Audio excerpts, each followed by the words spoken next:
मराठीमध्ये व्हिडिओ बनवायचे की हिंदीमध्ये व्हिडिओ बनवायचे? ह्या डिबेटमध्ये गाईज इथं मराठी जिंकलेली आहे.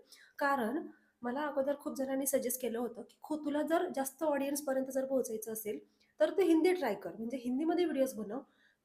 पण झालंय असं, की मी कम्फर्टेबलच नाहीये त्या लँग्वेजमध्ये.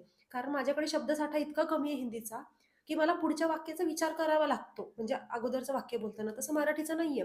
मी कंटिन्यू गप्पा मारू शकते. मला जे बोलायचे, ज्या मुद्द्यावरती मला बोलायचे, ते मी नॉनस्टॉप मराठीमध्ये बोलू शकते.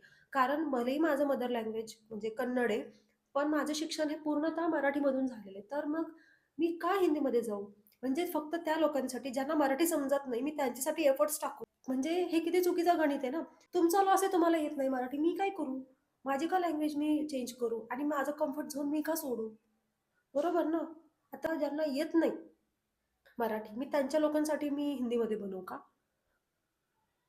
नॉनसेन्स.